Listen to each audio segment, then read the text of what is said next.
Muri uyu mugoroba dufitanye insanganyamatsiko nziza ivuga ngo irinde gutwika umuzingo. Irinde gutwika umuzingo. Iyo turebye dusanga mu gitabo cya Bibiliya muri Yeremiya, abasomyi ba Bibiliya mu gitabo cya Yeremiya igice cya 36 guturuka ku murongo wa 20 kugeza ku murongo wa 26 tuhabwirwa neza igitekerezo cy'uburyo Yeremiya mu gice cya 36 gitangira batubwira yuko Yeremiya yanditse ubutumwa yahawe n'Imana, arangije abushyira mu muzingo. Amaze kubushyira mu muzingo, Yeremiya ubwe ahamagara uyu witwa Baruki amubwira uburyo bazitwara muri icyo gikorwa. Iki gitabo rero hahamagawe abarinzi b'ibwami n'abandi banyabwenge bakomeye basomerwa uyu muzingo, ariko bamaze kuwusomerwa ntabwo ari aho byagarukiye. Baravuze bati dukeneye no gushaka uburyo uyu muzingo twazawusomera umwami, ariko nyamara ntabwo byaje koroha. Umurongo wa 20 maze basanga umwami mu gikari, ariko umuzingo bari bawushyize mu cyumba cya Elishama w'umwanditsi. Babwira umwami amagambo yose, bari babizi yuko umwami ahubuka, kandi uyu muzingo wari urimo amateka akomeye. Icyo basabye rero umwami bamaze kumubwira ayo magambo, nuko umwami atuma Yehudi kuzana umuzingo. Yehudi aragenda awukura muri icyo cyumba cya Elishama w'umwanditsi, maze Yehudi awusomera umwami n'ibikomangoma byose byari bihagaze iruhande rw'umwami. Umurongo wa 22 nshaka yuko muza kwibandaho cyane. Umwami yari yicaye mu nzu y'itumba, hari mu kwezi kwa 9, kandi hari umuriro wakaga mu ziko imbere ye. Uyu murongo ndagira ngo musurinye muri Bibiliya zanyu. Uyu murongo Elena White awandikaho mu gitabo cy'ubusobanuro bwa Bibiliya bw'Abadiventisi umunsi wa 7 muri volume ya 4 ku ngingo y'1580. Elena White yanditse yuko uyu murongo ibi wanditsemo bizongera bigasohora. Ubwo rero niyo mpamvu mbasabye ngo uyu murongo muwusurinye muri Bibiliya zanyu. Ikindi kintu gikomeye, umwami yari yicaye mu nzu y'itumba, hari mu kwezi kwa 9, hari umuriro wakaga mu ziko imbere ye. Ibi bintu bishatse gusobanura iki? Umwami yari yicaye mu nzu y'itumba, bivuze ngo mu gihe imvura izabigwa bitari ku bushake bw'umwami, bitari ku bushake bw'ubuyobozi, biragaragara neza yuko uko imvura izabigwa hari abazayugama. Kandi muri icyo gihe cyo kugwa kw'iyi mvura azaba ari mu kwezi kwerekera gusoza kw'igihe, kandi Bibiliya igaragaza yuko hari umuriro wakaga mu ziko imbere ye. Bibiliya ndetse n'umwuka w'ubuhanuzi batwereka neza yuko umuriro w'akarengane igihe kizagera ukongera ukatswa. Noneho Yehudi amaze gusoma ibisate 3 cyangwa se 4, umwami abicisha icyuma abijugunya mu muriro wo mu ziko, abigenza atyo kugeza ubwo umuzingo wose washiriye mu muriro wo mu ziko. Kandi ntibyabatera ubwoba, ntibatanyagura n'imyambaro yabo, ari umwami habe n'abagaragu be bumvise ayo magambo yose. Nyamara Elunatani na Delaya na Gemariya bari binginze umwami ngo ye gutwika umuzingo, ariko ntiyabakundira. Maze umwami ategeka Yerameli umwana w'umwami na Seraya mwene Aziriyeli na Shelemiya mwene Abuderi, Baruki w'umwanditsi n'umuhanuzi Yeremiya, ariko Uwiteka yarabahishe. Amen. Biragaragara hano hari umuzingo. Uyu muzingo unyuranye n'ubushake bw'umwami. Umwami afite ibyo ashaka, ariko umuzingo biranyuranye. Uyu munsi wa none hari umuzingo Imana yandikishije, ariko ikibazo kirimo kugaragara, uyu muzingo urimo uranyuranya n'iby'abami b'isi bashaka. Uyu muzingo urimo uranyuranya n'iby'abanyapolitike bashaka. Uyu muzingo urimo uranyuranya n'iby'abanyamadini bashaka. Uyu muzingo urimo uranyuranya n'ibyo abafite kamere y'ibyo bararikiye bashaka.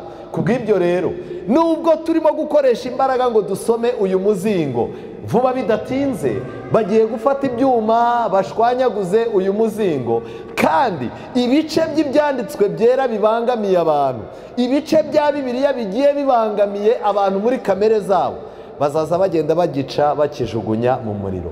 Ikibazo mfite ni iki ngiki muri uyu mugoroba, nagira ngo nkubaze, iyo urebye usanga umuzingo wahawe warawusomewe ukarangira, cyangwa ikibangamiye irari ryawe, ikibangamiye kwiyemera kwawe, ikibangamiye intege nke zawe, uragica ukajugunya mu muriro.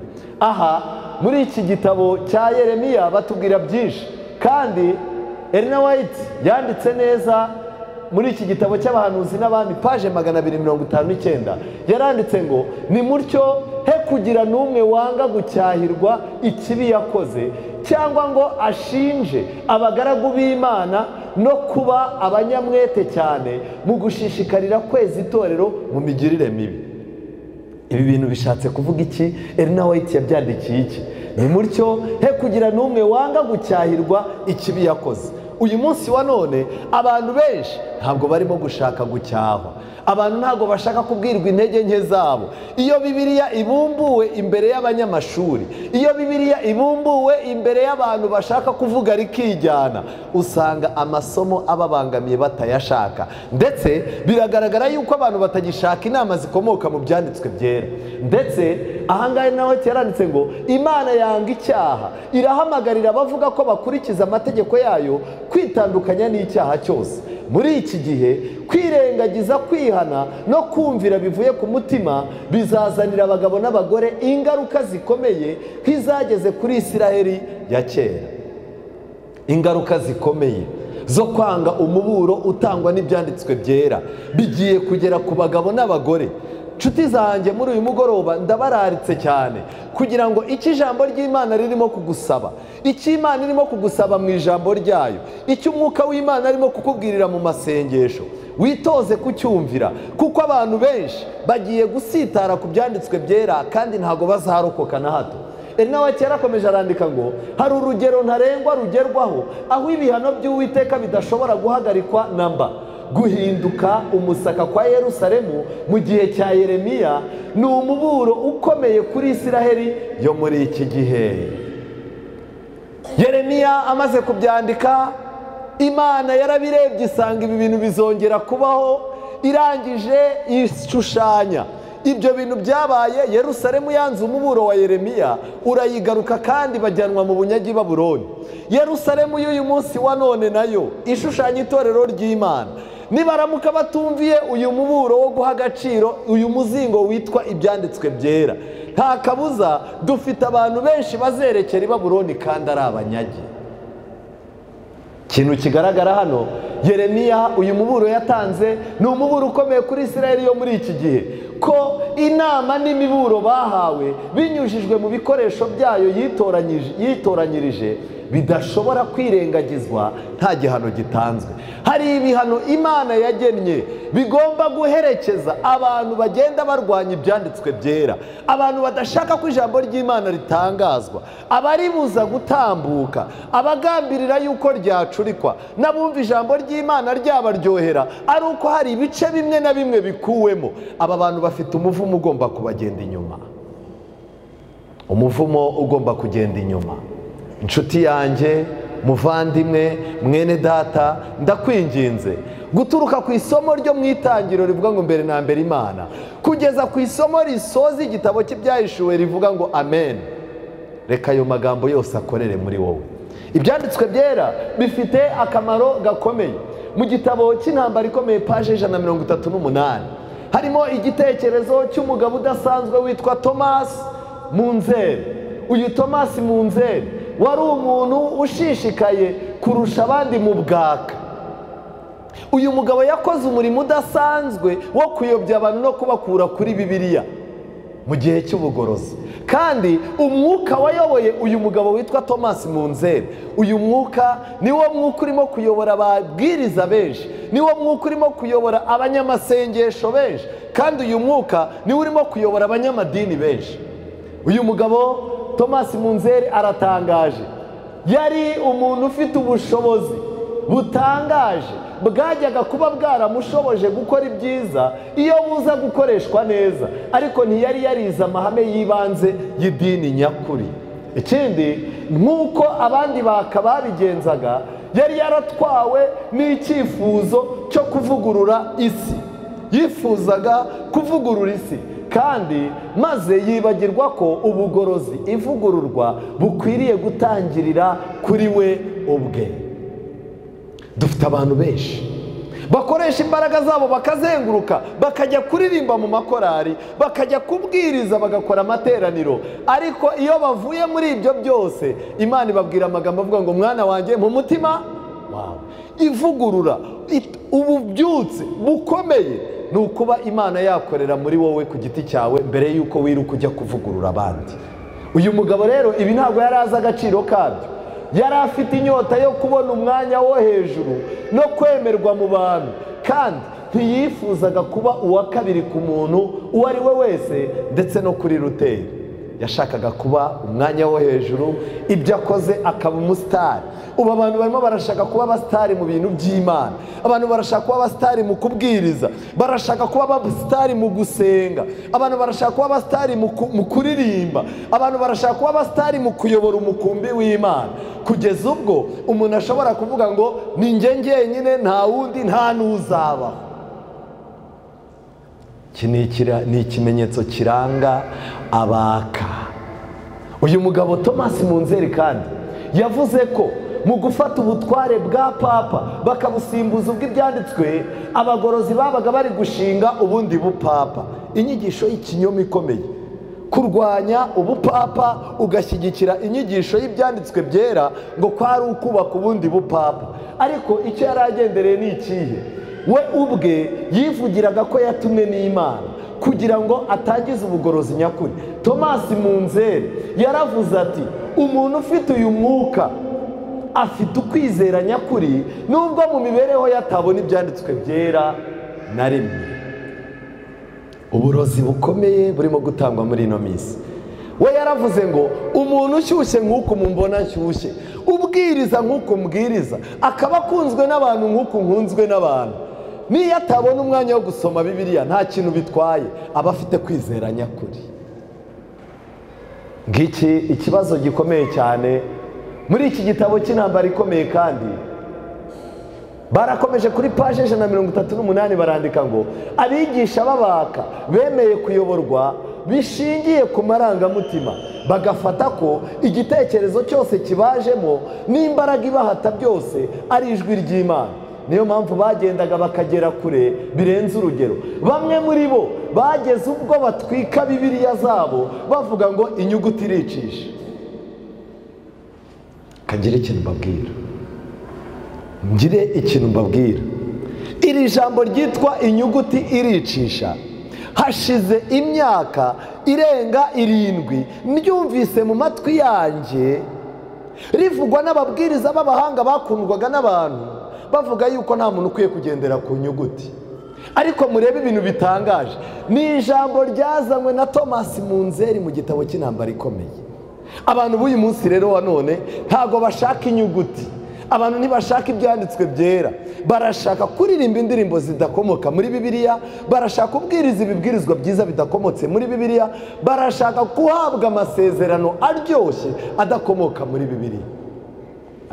Uyu mugabo witwa Thomas Munzeri yageze ubwo atuma bamwe bagera ubwo batwika Bibiliya zabo, bavuga ko inyuguti yicisha, ariko umwuka utanga ubugingo. Inyigisho za Munzeri zanyuraga irari ry'abantu bashakaga udushya, ariko ari nako zashyikiraga ubwibone bwabo hakoreshejwe kurutisha ijambo ry'Imana imyumvire n'ibitekerezo by'abantu. Inyigisho ze zakiriwe n'abantu ibihumbi byinshi. Bidatinze yavuze ko atemera ko mu materaniro yo gusengera hamwe habamo gahunda. Nta mpamvu y'uko mu materaniro habamo gahunda. Icyo umwuka tujyanyemo nicyo tuzaza tugira gute dukora. Ubu burozi bwa Thomas Munzeri muzabureba ku mateleviziyo, muzabureba mu madini menshi, aho akavuyo kitwa ko ari umwuka w'Imana uje. Uyu mugabo kandi yavuze ko kubaha ibikomangoma ari ukugerageza gukorera Imana na Beliyali ariyo Satani. Yavuze yuko abantu bayoborwa n'umwuka w'Imana badashobora gutega amatwi n'umunsi n'umwe umunyapolitiki ngo kubera ko baba barimo gufatanya Imana na Satani. Ariko inyigisho y'uyu mugabo yari yo guteranya itorero ry'Imana n'ubuyobozi busanzwe. Reka ngire ikintu babwira, biramba iyo mbona ibimenyetso bya Thomas Munzeri, uyu mugabo warwanyije Martin Luther, bigaragara mu bizera kugeza ubwo no mu nzu y'Imana ubibonamo. Tugaruke ku muzingo. Iyo ibitekerezo by'umuntu byashyizwe hejuru, iyo umuntu ashaka ko bamubwiriza ibijyanye n'irari rye, aba arimo gutwika Bibiliya. Kera turi batoya, iyo washakaga kurahira kugira ngo abantu bamenye yuko utabeshya, wajyaga kubona ukabona umwana ashushanyije umusaraba arawusimbutse. Iyo wamubwiraga uti hoya urambeshya, yaratangiraga ukabona agize gutya ngo ndagatwika Bibiliya y'iki y'Imana. Ariko uyu munsi wa none kurahira ndagatwika Bibiliya y'Imana ntibikiriho. Ahubwo abantu, iyo umuntu yicaye mukaganira ukamubwira uti aka kazi ugiye gukora ntabwo ijambo ry'Imana Bibiliya ikemera, ibi bintu ugiye gukora ntabwo ijambo ry'Imana ribyemera, ibi bintu ugiye kuvuga ntabwo ijambo ry'Imana ribyemera, ubu ndagatwika Bibiliya y'Imana yasimbuwe n'ijambo rivuga ngo kama mbaya mbaya. Iki ni ikibazo gikomeye. Kandi muri Zaburi 119 umurongo wa 98, Dawidi, umuntu wagize amahirwe yo kubana n'Imana nyuma yo kubana na Satani no kumukorera, yaranditse ngo ibyo wategetse Mana bituma ndusha abanzi banje ubwenge. Amen. Abantu benshi barimo barajya gusengerwa mu madini bakabwirwa yuko bafite abanzi bagiye kubaroga, abanzi bagiye kwica bizinesi zabo. Ariko muri uyu mugoroba nagira ngo nkubwire ikintu kidasanzwe. Imana ntabwo izakwereka abanzi bawe, Imana izakwereka umwanzi umwe ari we Satani, ariko ikizagukorera izaguha ijambo ryayo Bibiliya. Amen. Iyi Bibiliya izaguha ubwenge buruta ubw'abanzi bawe. Bazagutega imitego ariko basange wayitahuye kuko barusha ubwenge. Bazagutegera mu kazi, bashaka uburyo bagushinja ibinyoma kugira ngo uhombe bizinesi yawe irangire, ariko Imana izabikwereka mbere yuko babitega. Kandi Dawidi yarakomeje ngo mfite ubwenge buruta ubw'abigisha banjye bose. Amen. Kuko ibyo wahamije ari byo nibwira. Bibiliya itanga ubwenge ku buryo nta muntu usoma Bibiliya unyurwa gusa n'ibyo umwigisha wo mu idini yamwigishije. Ariko uyu munsi wa none hariho kurata abantu no kubashima, harimo kwambika amapeti abitwa abakozi b'Imana bagahabwa amagrade yo mu rwego rwo hejuru, bigatuma na Bibiliya ishyirwa ku ruhande. Nshuti yanjye, nagira ngo nkurarike uyu munsi ku kintu gikomeye cyitwa kongera gufata umuzingo mu biganza byawe. Niba ushaka kugira ubwenge buruta ubw'abigisha, kugeza ubwo ushobora gutahura amanyanga ari mu bibwirizwa abantu barimo kubwiriza uyu munsi wa none, biragusaba kuba umwigishwa wa Bibiliya. Kandi Dawidi yarakomeje aravuga ngo kuko ibyo wahamije ari byo nibwira, ndajijuka nkarusha abasaza. Amen. Kujijuka ukarusha abasaza. Ubu hariho terime abantu bose baharaye, muraganira umuntu akakubwira ati nge ndi umuntu w'umusaza ntugire ibibazo ndabikemura nk'umuntu w'umusaza. Ariko najya mbabwire, ibibazo byinshi abantu barimo gushaka gukemura ngo nk'abantu b'abasaza, ni ibibazo bizaba ibibazo none n'iteka ryose.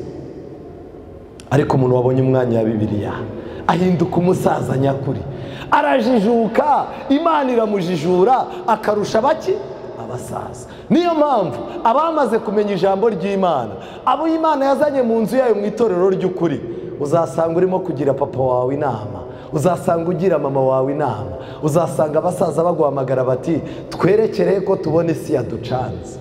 Kandi Dawidi yarakomeje ngo kuko njya nitondera amategeko wigishije, njya ndinda ibirenge byanjye inzira mbi zose kugira ngo nitondere ijambo ryawe.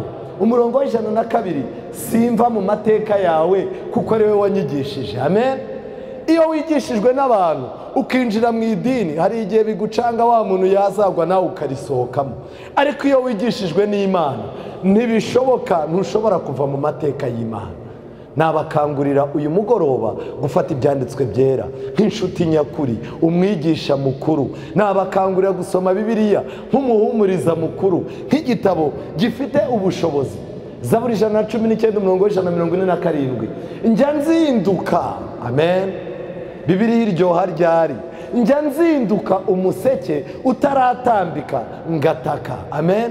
Abantu benshi rero kubera ko ibibazo byaturenze, abantu ku maradiyo barimo barabyuka bataka, batakira Imana, ariko ijambo barisomye oya.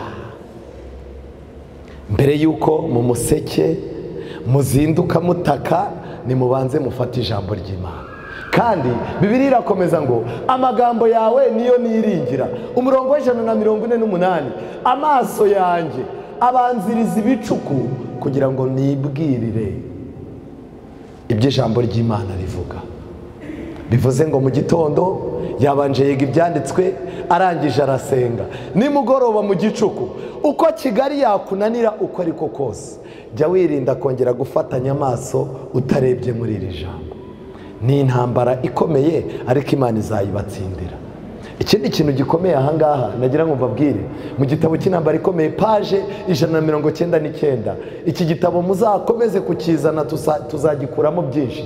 Ubutegetsi butemera Imana bwatwaraga Ubufaransa mu gihe cy'ivugururamatwara cy'Ubufaransa. Muri kiriya gihe cy'impinduramatwara cy'Ubufaransa, ubutegetsi butemera Imana bwatwaraga Ubufaransa mu gihe cy'impinduramatwara, ndetse n'ingoma y'iterabwoba byashoje intambara irwanya Imana n'ijambo ryayo ryera mu buryo bukomeye. Abatuye isi batigeze babona. Inama nkuru y'igihugu yakuyeho gusenga Imana. Mutega amatwi, amateka arisubira. Inama nkuru y'igihugu yakuyeho gusenga Imana. Ibitabo bya Bibiliya byarakusanyijwe maze bitwikirwa mu ruhame, kandi hakagaragazwa kubisuzugura mu buryo bwose bushoboka. Amategeko y'Imana yararibaswe. Ibigo byacapaga za Bibiliya byarafunzwe. Nimugende mujye mu mateka uyu munsi. Bibiliya irimo iragenda izamuka igiciro, kuko abazungu bajyaga batanga inkunga zo gucapa Bibiliya, babonye aho amafaranga yabo yakwerekera ahandi hatari kuri Bibiliya. Kuko Bibiliya nubwo tuyifite, irimo iraregwa ibirego byinshi cyane. Vuba nyuma y'uko Bibiliya iregwa, n'abayikoresha nabo bagiye kuregwa. Kandi ibigaragara ni bimwe. Bibiliya irimo iritwa igitabo gituma abantu batagira ubwenge, igitabo gituma abantu batwarwa ntibumva amategeko y'aho isi yerekera. Nagira ngo mbabwire ngo fata umwanya usome Bibiliya, kuko igihe cyarangiye. Amerika n'Ubufaransa bifite ububasha ku isi yose, kandi naho bitari bifite ububasha, birimo biregura inyubako yabyo yaguye. Vuba bidatinze Amerika n'Ubufaransa bagiye gukora ibishoboka ngo Bibiliya yongere kurwe mu biganza. Abantu bakumbuye kuyoborwa na logike z'ibitekerezo. Kandi ikindi kintu gikomeye ahangaha mu Bufaransa cyabaye n'iki, nuko nyuma yo gutwika Bibiliya hagishyizweho ikigirwamana cy'ubwenge. Vuba bidatinze abantu bagiye gutangira gusenga ubwenge bwabo. Ukuzi kuvuga neza, kubuzi kuvuga amagambo abantu bakayategera amatwi aryoshye, bizaguhesha umwanya. Ikibazo mfite ni kimwe, Bibiliya irimo iragenda isezererwa mu madini menshi. Kandi ikintu kibabaje, iyo ndebye mu miryango yacu, mu rugo iwacu, usanga Bibiliya irimo kugenda irembera. Hakenewe kongera kugarurwa ijambo ry'Imana.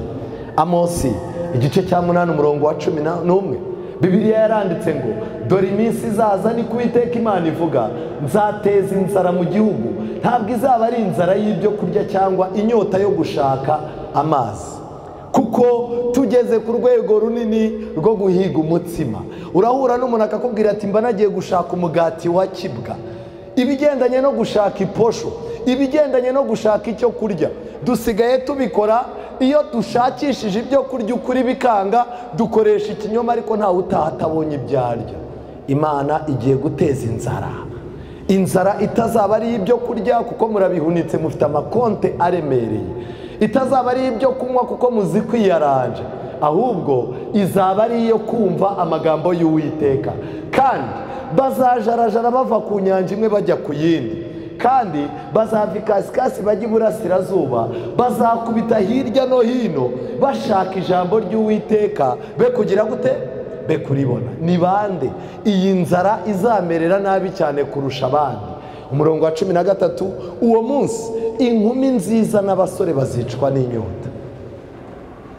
Reka ngire ikintu mbabwira, uko umuntu agenda ajya mu myaka y'ubukure niko akajagari kagenda kagabanuka, agasigara acungana n'ubuzima bwe n'ubw'umuryango we, ariko hari aho agera akabona akeneye Imana kugira ngo ibintu bye byose bigende neza. Ariko aba basore, inkumi nziza ziba ziri kuri WhatsApp, inkumi nziza zirimo zirarambagizwa n'abasore benshi, inkumi nziza nta mwanya zibona wo gutekereza iby'ijuru. Abasore nabo bafite gahunda, umwanya wabo wose bawumariye mu nkumi. Aba bantu babiri bafite ikibazo, uretse uyu munsi nta mwanya bafite w'ibyanditswe byera. Kandi ikintu kibabaje, no mu materaniro kubabwiriza usanga barimo gukritika umubwiriza, yambaye imyenda isa nabi, iyi gahunda yabishye, yabwirije umwanya muremure, naturekure twigendere. Abandi baba barimo kureba inkumi nziza ko zaje, inkumi nziza nazo zireba abasore bahanye randevu mu rusengero ko bahageze. Aba bantu, abasore, nibo bantu ba mbere bababaje, bazagira inzara n'inyota kurusha abandi bantu bose.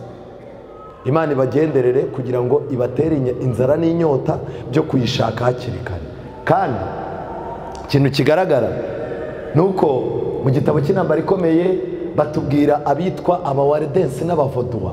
Aba bahagaze ku ijambo ry'Imana, bararirwanirira. Amateka yabo ikintu gitangaje ntabwo cyanditse, ndetse no mu madini yacu usanga kenshi tudashaka kwicara ngo twige ku byabaye kuri aba bantu bitwa abavodua. Kandi umubwiriza yaravuze ngo nta kintu gishyashya cyaduka munsi y'isi, ahubwo ibyahise nibyo byongera bikagaruka. None uwarwanyaga abavodua ko yongeye yasubiranye ububasha, bikaba bigaragara yuko ubuzima bwacu burimo kwerekera mu bw'abavodua.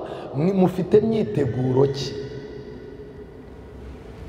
Kuri iyi paje ya 47 y'igitabo cy'Intambara Ikomeye baranditse ngo mu gihe cy'umwijima wari ubuditse ku isi, ubwo ubupapa bwamaraga igihe kirekire butegeka isi, ntabwo umucyo w'ukuri wigeze uzima burundu. Mu bihe byose habagaho abantu bahamya Imana, amen, kandi bakomezaga kwizera ko Kristo ari we wenyine uhuza Imana n'abantu.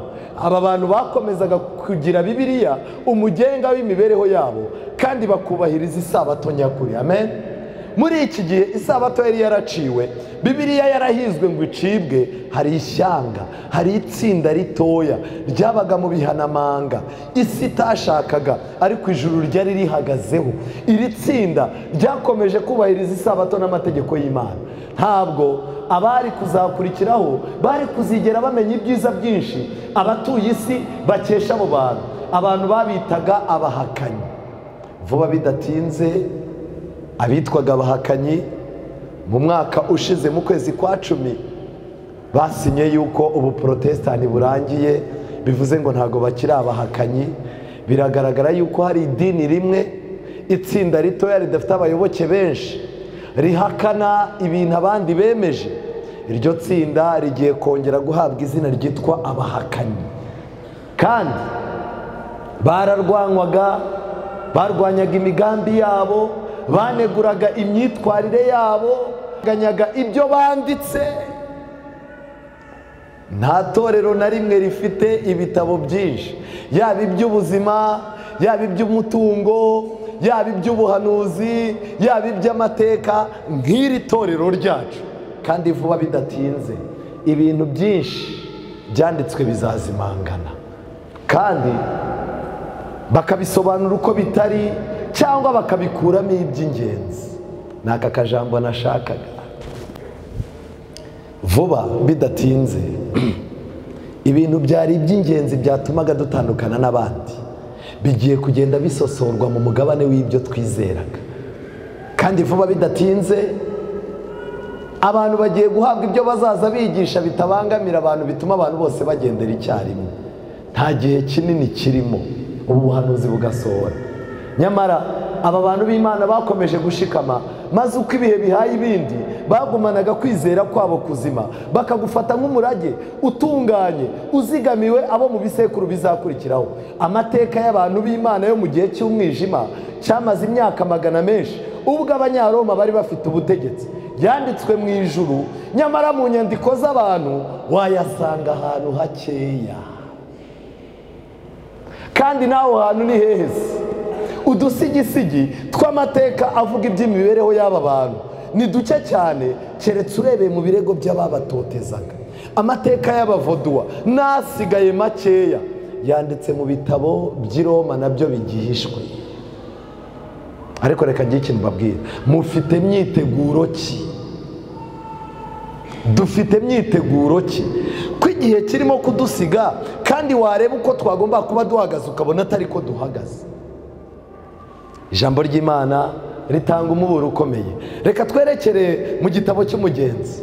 Igitabo cy'Umugenzi Ellen White yacyanditseho yuko ari kimwe mu bitabo abantu basomye mu gihe cye bakabona amarembo y'ijuru yugururwa, kandi kizakomeza gukora uyu murimo. Iki gitabo kitubwira ibice bibiri bidasanzwe. Ni igihe Mukristo yahuraga na mubwirizabutumwa. Mubwirizabutumwa, muvugabutumwa aramureba, abona Mukristo arimo aragenda nihubi yirukanka, yari arimo guhunga afite kuraje ashaka agakiza, ariko mubwirizabutumwa aramureba asanga akeneye iki? Akeneye umuzingo. Abavugabutumwa bo ku mateleviziyo, abavugabutumwa bo ku maradiyo, abavugabutumwa bo kuri za WhatsApp n'ahandi, mwikurikira ibyo abantu bashaka, ahubwo nimubahereza umuzingo. Kandi muri iki gitabo cy'Umugenzi hari aho Mukristo yageze ku musaraba. Ku musaraba rero yahaherewe iki? Reka twihute muri iki gitabo kuri paji ya 39 mu cyigisho cyitwa umusaraba. Agihagaze Mukristo arimo kwitegereza umusaraba arira, asangwa n'abantu batatu barabagirana, baramuramutsa bati amahoro abe kuri wowe. Umwe aramubwira ati ibyaha byawe urabibabariwe, amen. Uwa kabiri, undi amwambura ubushwambagara bwe, amwambika indi myenda. Uwa gatatu amushyira ikimenyetso mu ruhanga. Amaze ibyo bintu bitatu byari ibintu bihagije, ariko uyu mumarayika wa gatatu yasanze ibi bintu bitatu Mukristo akorewe, aramutse agiye nta muzingo nta hantu yazagera. Dufite abantu bavuye mu byaha, dufite abantu baretse ubusambanyi, dufite abantu baretse inzoga, bareka ibiyobyabwenge, baragenda bajya mu madini, bararirimba, barabwiriza, ariko kubwo kubura umwanya w'ibyanditswe byera ngo babe bafite umuzingo. Ubuhamya bwa kera bugiye kwibagirana, basubire mu byo bahozemo. Ikintu gikomeye hano, amuha umuzingo, arangije amutegeka kugenda awusoma. Hirya rero Mukristo yaje kugenda urugendo afite wa muzingo, aza guterera umusozi uterera cyane. Aho ni kuri paje ya 44. Maze nterera amaso ndeba Mukristo azamuka umusozi, abanza kuwuterera yiruka, maze ananizwa kwiruka nuko umusozi uterera, agenda buhoro, maze agenda aho agenda maka aringanije uwo musozi, agera ku kazu keza nyiri uwo musozi yubakiye abagenzi barushye kugira ngo baruhukiremo, amen. Akazu keza kari mu mpinga z'umusozi. Murebe mu gitabo cya Mika igice cya 4, ni akahe kazu keza kari mu mpinga z'umusozi? Ni itorero ry'Imana. Abantu benshi usanga ibintu byabirukankanaga, iyo bagize amahirwe bagahinguka mu itorero bakamara kubatizwa, babona ibintu birangiye, baricara mu kazu keza ko kuruhukiramo. Benshi bagira ngo urugendo rurarangiye, kandi nibwo urugendo ruba rutangiye. Benshi bagira ngo urugamba rurasoje, nyamara nibwo ruba rutangiye. Ndagira ngo nkubaze, muri aka kazu ko kuruhukiramo Data wa twese yatwubakiye ngo tujye tuza tuhasiga imiruho n'imihati yacu. Aka kazu waricaye, umuzingo uracyawufite, bikugendekera bite? Ahangaha Bibiliya muri iki gitabo cy'Umugenzi barakomeje baratubwira ngo kugira ngo baruhukiremo, babone intege, Mukristo yinjiramo, aricara, araruhuka, maze asohora wa muzingo w'igitabo mu isaho y'umwenda we yo mu gituza, arawusoma, uramuhumuriza cyane, maze yongera kwitegereza wa mwenda yaherewe hafi y'umusaraba, amara umwanya yinezeza atyo, arahunikira, arasinzira. Nicyo cyatumye atinda akageza nimugoroba kandi asinziriye. Wa muzingo w'igitabo uramunyikuka ugwa hasi, nuko haza umuntu aramukangura. Umuzingo aracyawufite, awutaye kubera iki? Kwitegereza umwambaro wera yagize gute? Yaherewe ku musaraba. Dufite abantu kwiga Bibiliya nta mwanya wabyo, yaba mu itorero ryacu no mu madini yo hanze barimo. Ibyabo ni agakiza. Umva, amaraso ya Yesu arahagije. Umva, Yesu, umusaraba wa Yesu urahagije. Ase ubundi ibyo bintu byanyu bya Bibiliya nta mpamvu z'inyuguti. Reka ngiye ikintu babwira. Iyo umuntu atangiye kureba amateka aho Imana imugejeje, aho Imana imugejeje mu kuririmba, aho Imana imugejeje mu kubwiriza, aho Imana imugejeje mu kuyobora, aho Imana imugejeje mu kuba umuntu ukomeye mu idini, hari igihe atakaza umuzingo. Igihe rero Mukristo bamubyutsaga, uwo mwanya Mukristo arahaguruka, agenda yihuta, agera mu mpinga y'umusozi, afite igitabo cyangwa yagitaye. Dufite abantu barimo kwihuta mu iterambere ry'umubiri, barimo kubaka amazu meza. Dufite abarimo gucuruza amafaranga akabakundira akiyongera. Dufite abarimo kwiga amashuri kandi bagahabwa imyanya myiza. Dufite abantu bari abakene uyu munsi b'abakire. Dufite abantu bari bafite amateka atamenyekana uyu munsi bacicikana mu binyamakuru. Dufite abavuka mu miryango itazwi ariko uyu munsi wa none bayobora ibintu bikomeye. Nagira ngo nkubwire, abantu barimo barirukanka ariko bataye umuzingo. Ikimbabaje, vuba bidatinze, umuntu udafite umuzingo w'ibyanditswe byera, uwo nguwo aratakaye si uwanjye. Ijambo ry'Imana ritwereka aho igihe kigeze. Reka tujye mu gitabo cya Yuda igice cya mbere umurongo wa 20. Abantu benshi muraganira akakubwira ati ndimo ndakiyubaka. Ese muntu w'Imana kutakiza mu materaniro? Muri iyi minsi nahuye n'utuntu tw'utubazo ariko ndimo ndiyubaka. Uraganira n'umuntu, ese bimeze bite muri ino minsi? Ati hoya turacyarimo kwiyubaka. Ariko nagiye mbabwire, ikorosi tugiye gukata imbere, ikorosi tugiye gukata mu minsi iri imbere, ikorosi sigiye gukata. Abafite ibyanditswe byera nk'umujyanama mukuru nibo bonyine bagiye kurokoka. Hejuru y'ubukene mufite, hejuru yo kutabyara, hejuru yo kubwirirwa no kuburara, hejuru yo kudahabwa agaciro, hejuru yo kutamenyekana mu miryango yanyu, hejuru yo guhora mu bibazo n'uburwayi n'umubiri wabangiye, mugiye gusabwa no kuba muri abantu basobanutse mu by'Imana. Yuda, iki gitabo cya Yuda igice cya mbere umurongo wa 20, Yuda yaranditse ngo ariko mwebweho bakundwa mwiyubake ku byo kwizera byera cyane. Amen. Hari ibintu byo kwizera byera, ariko noneho twebwe abasoreho n'imperuka y'ibihe turahamagarirwa kwiyubaka ku byo kwizera byera, ariko byera cyane. Musengere mu mwuka wera, mwikomereze mu rukundo rw'Imana, mutegereze imbabazi z'umwami wacu Yesu Kristo zisohoza ku bugingo buhoraho. Ababagisha impaka mubagirire impuhwe, abandi mubakirisha ubwoba mubahubuje mu muriro, mwanga ndetse n'umwenda utewe ibizinga n'umubiri, nuko ibasha kubarinda ngo mudasitara no kubahagarika imbere y'ubwiza bwayo mudafite inenge, ahubwo mwishimye bihebuje. Ariyo Mana imwe yonyine n'umukiza wacu wadukirishije Yesu Kristo umwami wacu, icyubahiro n'ubushobozi no kuganza n'ubutware bibi byayo uhereye kera kose ukageza none n'iteka ryose. Amen. Imana ibahe kwiyubaka ku byo kwizera byera, ariko byera cyane. Nibyo kubwiriza birera, ariko ntabwo byera cyane. Kuririmba birera, ariko ntabwo byera cyane. Kuyobora mu itorero inshingano z'idini ni byiza, birera, ni inshingano zera. Ariko gusoma ibyanditswe byera ugahura na Yesu akakugira inama uko ukwiye kwitwara muri iki gihe, nibyo bintu byera cyane kurusha ibindi. Shaka umwanya wawe n'Imana. Muri uyu mugoroba ndagira ngo ndarike, ese hari umuntu wiyumvamo asaba Imana, abwira Imana ati nari nararindagiye ariko ubu ndagusaba umwanya wo kongera kuryoherwa n'ibyanditswe byera, ndagusaba umwanya wo kongera kuryoherwa n'ijambo ry'Imana, ndagusaba umwanya wo kongera kubana nawe nkicara ku birenge byawe nkiga. Niba uhari hagurukiraho uri dusenge. Witeka Mana nziza, izina ryawe rihabwe icyubahiro. Tugushimiye ko watugendereye mu ijambo ryawe tukaba turyohewe naryo. Uturinde gutwika umuzingo, reka ahubwo umuzingo udusomerwe n'ubu nabangamiye inyigisho cyangwa se kamere zacu, uduhe guca bugufi kugira ngo twakire icyo ijambo ryawe rivuga, uduhe amatwi yumve icyo umwuka abwira itorero. Twongeye gusabira imiryango yacu kugira ngo ijambo ryawe ryongere ribumburwe, dusabiye itorero ryawe ngo ijambo ryawe ryongere rihabwe umwanya, dusabiye igihugu cyacu kugira ngo ugihe amahoro n'umugisha. Mu gihe gifite amahoro n'umugisha turabizi kiduha n'umudendezo wo kugira ngo dutambutse ubu butumwa.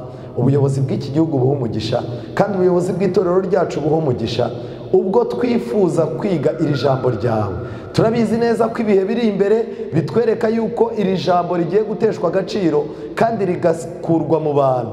Ariko Mwami Uwiteka, ngwino wandike iri jambo mu mitima yacu kugira ngo ikintu icyo ari cyo cyose cyaturangaza kigizweyo. Amahoro yawe, amahoro wasezeraniye abagukunda, aherekeze iteraniro ryose, kandi umwuka wawe wera atubwire, atwumvisha aho igihe kigeze. Tubisabye mu izina rya Yesu, amen.